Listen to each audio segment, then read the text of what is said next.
ಯಾರು ಹೇಳಿದ್ದು ಕೌರವರು ಪಾಂಡವರು ಅಂತ ಹೇಳಿದ್ದು ಯಾರು ಅವರು ಅಂದರೆ ಅಚ್ಚಾ ನೋಡ್ರಿ, ಕೌರವರು ಎಷ್ಟು ದೊಡ್ಡ ಗುಂಪಿದ್ರೆ ಕೌರವರು, ಸಣ್ಣ ಗುಂಪಿದ್ರೆ ಪಾಂಡವರು.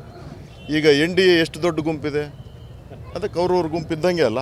ಅಷ್ಟು ದೊಡ್ಡ ಗುಂಪು ಮಾಡ್ಕೊಂಡಿದ್ರೆ ಅದೇ 100 ಮಂದಿ ಅಣ್ಣ ತಮ್ಮಂದ್ರ ಇದ್ದಾಗೆ ಕೌರವರು. ಮತ್ತು ಕೌರವರು ಅನ್ನೋದು ಸಹಜವಾಗಿ ಹೇಳೋದೇ ಬೇಕಾಗಿಲ್ಲ, ಸಾಮಾನ್ಯ ಜ್ಞಾನದಿಂದ ತಿಳ್ಕೊಳ್ಳೋದು. ಕೌರವರು ಗುಂಪು ಮಾಡ್ದಂಗೆ ಅವರು ಪೂರ್ತಿ NDA ಮಾಡಿಕೊಂಡು ಇವತ್ತು ಇಡೀ ದೇಶದಲ್ಲಿ ಓಡಾಡ್ತಾ ಇದ್ದಾರೆ. ಇವತ್ತು ಪಾಂಡವರು ಅಂದ್ರೇನು, ಒಂದೇ ಕುಟುಂಬದ 5 ಸದಸ್ಯರು ಸೇರಿ ಪಾಂಡವರು ಆಗಿರ್ತಕ್ಕಂಥದ್ದು. ಅದು ಸಾಮಾನ್ಯ ಜ್ಞಾನ ಇರತಕ್ಕಂಥವ್ರು ಯಾರೂ ಕೇಳಲ್ಲ. ಹಾಗಾಗಿ ಇವತ್ತು ಇಡೀ ದೇಶದಲ್ಲಿ ಇದೇನು ವಿಜಯನಗರ ಇಲ್ಲ ಹಾಸನ ಇಲ್ಲ ಮೈಸೂರು ಅನ್ನೋ ರೀತಿಯಲ್ಲಿ ಯಾವತ್ತೂ ಇಲ್ಲಿ ಚುನಾವಣೆ ನಡೀತಾ ಇಲ್ಲ. 2014ರಲ್ಲಿ ಮೋದಿ ಮೇಲೆ ಅವರು ಇರ್ತಕ್ಕಂಥ ಒಂದು ನಂಬಿಕೆ ವಿಶ್ವಾಸ, ಇದು ಧರ್ಮದ ಯುದ್ಧ, ಧರ್ಮದ ಜೊತೆಗೆ ಭ್ರಷ್ಟಾಚಾರದ ಮೇಲೆ ಯುದ್ಧ. ಇವತ್ತು ಕೊನೆಗೆ ಯಾವ ಹಂತಕ್ಕೆ ಬಂದಿದ್ದಾರೆ ಅಂದರೆ, ಇವತ್ತು ವಿರೋಧ ಪಕ್ಷದ ನಾಯಕರು ಮತ್ತು ಕರ್ನಾಟಕ ರಾಜ್ಯದಲ್ಲಿ ಇರ್ತಕ್ಕಂಥ ಕಾಂಗ್ರೆಸ್ ಸರ್ಕಾರ ಯಾವ ಮಟ್ಟಕ್ಕೆ ಅಂದರೆ, ಅಧಿಕಾರದ ಆಸೆಗೆ ಇವತ್ತು ರಾಜ್ಯಗಳಲ್ಲಿ ಆರ್ಥಿಕವಾಗಿ ಕುಸಿದಿರನೂ ಪರವಾಗಿಲ್ಲ, ನಾವು ಅಧಿಕಾರಕ್ಕೆ ಬರಬೇಕು ಅನ್ನೋ ಒಂದು ವಿಚಾರಗಳಿಟ್ಕೊಂಡು ಇವತ್ತು ಜನರಿಗೆ ಆಸೆ ತೋರಿಸೋದು, ಜನರಿಗೆ ಏನಂತಾರ ಗ್ಯಾರಂಟಿಗಳ ಮುಖಾಂತರ, ದುಡ್ಡು ಕೊಡುವಂಥ ಮುಖಾಂತರ, ಅಕ್ಕಿ ಇಲ್ಲದೆ ಹೋದರೆ ದುಡ್ಡು ಕೊಡ್ತೀವಿ, ಇಲ್ಲ ಕರೆಂಟ್ ಕೊಡ್ತೀವಿ, ಈ ರೀತಿ ಅನೇಕ ಇದನ್ನೆಲ್ಲ ಭಾಳಷ್ಟು ವಿದ್ಯಾವಂತರು ಇವತ್ತು ನಮ್ಮ ಭಾರತ ದೇಶದಲ್ಲಿ ಇರ್ತಕ್ಕಂಥವ್ರು ಎಲ್ಲರಿಗೂ ಗೊತ್ತಿದೆ ಈ ಫ್ರೀಯಿಂದ ಏನು ಅನಾಹುತ ಆಗ್ಬೋದು ಮುಂದೆ ಬರುವಂಥ ದಿನಗಳಲ್ಲಿ ಅಂಥೇಳಿ.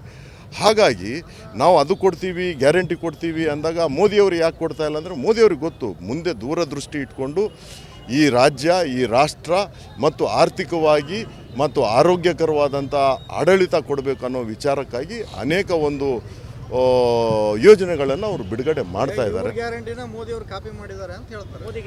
ನೋಡ್ರಿ, ಅಲ್ಲ ಕೌರವರು ಪಾಂಡವರು ಸಾಮಾನ್ಯ ಜ್ಞಾನ ಅಲ್ಲ. ನೀನು ಒಂದು ಪಾಂಡವರು ಅಂದರೆ ನೀನು ಹೆಸರು ಇಟ್ಕೊಂಡಿದ್ಯಾ. ಪಾಂಡವರು ಸಣ್ಣ ಗುಂಪು, ಕೌರವ್ರದ್ದು ದೊಡ್ಡ ಗುಂಪು. ಈಗ ಅವರು NDA ಅಂದರೆ ಎಷ್ಟು ಮಂದಿ, 21 ಮಂದಿ ಸೇರಿ ಇವತ್ತು NDA ಏನೋ ಇಂಡಿಯನೋ ಏನೋ ಅಲಯನ್ಸ್ ಮಾಡ್ಕೊಂಡಿದೆ. ಅಲಯನ್ಸ್ ಮಾಡ್ಕೊಂಡಿರೋ ಗುಂಪೇ ಕೌರವರದು. ನಾವು ಪಾಂಡವರ ಲೆಕ್ಕದಲ್ಲೇ ಇದೀವಿ. ಧರ್ಮದ ಯುದ್ಧ ನಮ್ಮದು.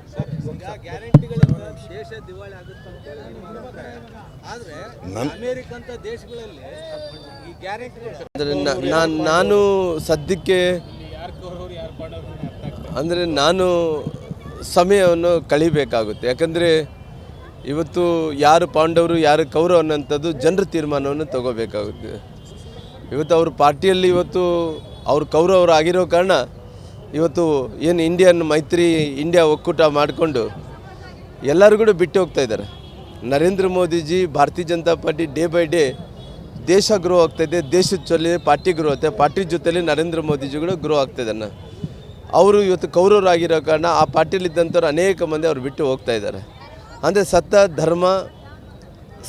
ಧರ್ಮದ ಜೊತೆಲಿ ಇವತ್ತು ಹಿಂದುತ್ವವನ್ನು ಉಳಿಸೋಂಥ ಕೆಲಸ ನರೇಂದ್ರ ಮೋದಿಜಿ ಮಾಡ್ತಾ ಇದ್ದಾರೆ. ಹಂಗಾಗಿ ಇವತ್ತು ಬಹುಶಃ ನಾನು ಇದ್ರ ಬಗ್ಗೆ ಮೇ 7ನೇ ತಾರೀಕು ಆದ ನಂತರ ಜನರು ಇವತ್ತು ಯಾರು ಪಾಂಡವರು ಯಾರು ಕೌರವ ಅನ್ನೋಂಥ ತೀರ್ಪನ್ನು ಅವರು ಕೊಡ್ತಾರೆ. ಅನುಕ್ಷಣದ ಸುದ್ದಿಗಳಿಗಾಗಿ ವಿಸ್ತಾರ ನ್ಯೂಸ್ ಯೂಟ್ಯೂಬ್ ಚಾನೆಲ್ ಸಬ್ಸ್ಕ್ರೈಬ್ ಮಾಡಿ. ಹೊಸ ಸುದ್ದಿಗಳ ನೋಟಿಫಿಕೇಶನ್ಗಾಗಿ ಬೆಲ್ ಐಕಾನ್ ಕ್ಲಿಕ್ ಮಾಡಿ. ಲೇಟೆಸ್ಟ್ ಅಪ್ಡೇಟ್ಸ್ಗಾಗಿ www.vistaranews.com ವೆಬ್ಸೈಟ್ಗೆ ವಿಸಿಟ್ ಮಾಡಿ. ಅಂಗೈಯಲ್ಲೇ ಜಗತ್ತಿನ ಸುದ್ದಿ ತಿಳಿಯಲು ವಿಸ್ತಾರ ನ್ಯೂಸ್ ಕನ್ನಡ ಆಪ್ ಡೌನ್ಲೋಡ್ ಮಾಡಿ.